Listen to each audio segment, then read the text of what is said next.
Hello and welcome to another One City video. Today we have a very special guest. Our guest is Dunkoro. Dunkoro, how are you doing? I'm doing great. Nice to be here.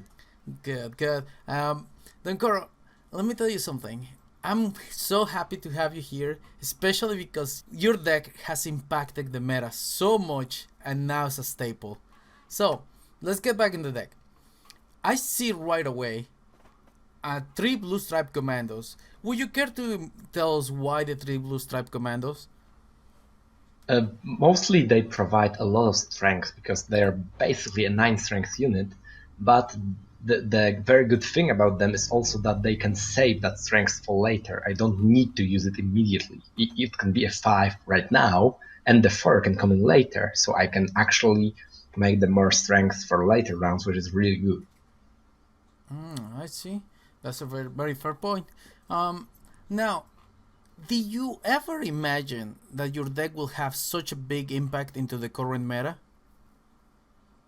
I personally consider it to be the strongest Northern Realms deck, so I thought it would become popular, but I didn't think it would be the sole Northern Realms deck on top of the ladder, and now it apparently is. Oh no! Trust me, me and HG3 are a huge fan of it. And now, a lot of people might be asking right now, well, why you don't have the three Redinian elites? You have three Dawn Banner Heavy Cavalry. It's a recent change. I changed it like this week. It's mostly Redanian elites were a pick mostly because fireball traps were very prominent in the meta. And right now, fireball traps are mostly nowhere to be seen. And Dunbanner Heavy Cavalry, despite being one strength weaker than Redanian elites, has the advantage of not needing to be in triple to be gold. And that's a huge advantage in two cases. One case is when they murder my Redanian River Scout so that it's banished and that I can get the third one, or when I medic into ones, so in the second and third round, so they're actually just better then. Now, is this deck works extremely well against Scoia'tael. Was that intentional?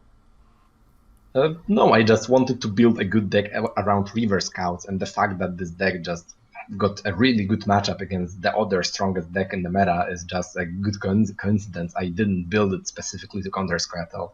Also, one of the other additions that I see right here is the Mick the Bracket. So, Mick the Bracket, not a lot of our viewers actually have it, despite it being an extremely good card.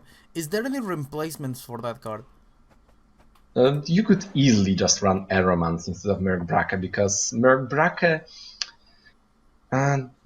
and Igni are just a pair that work extremely well together. You can just replace them into other removal pieces, but they should most of the time be removal pieces. Like you can replace Merc with Aeromancy, Geralt Igni with, I don't know, Vernon Roche or Triss. You can just mix and match different removal pieces, but you need removal to win versus some really cheesy decks.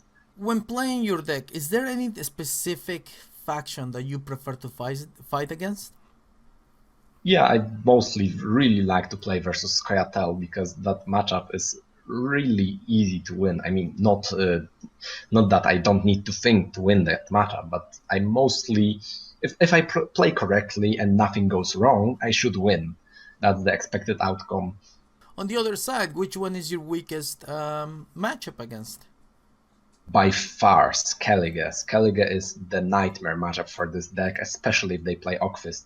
And it doesn't even matter if you run removal for the Ogfist, because they can just resurrect it. You need to play way too much removal, and you can't fit it into the deck. Okay, so I'm assuming that Skellige is the Simmel deck, and why is the reason that you're so vulnerable to Skellige? The reason is that we are a swarm deck, and thus both Harald and Coral are very, very powerful against our decks. Normally, we would be able to just have move advantage over them, thanks to our medics and decoy and everything like that. We should be ahead on moves. But Ogfist, which gets a lot and lots of move advantage and also damages our whole board so that Harald can kill it, makes it so that we can't really ever be the last player to play our cards. Thus, Coral, with or even without Geralt art, and Harald just decimate our board.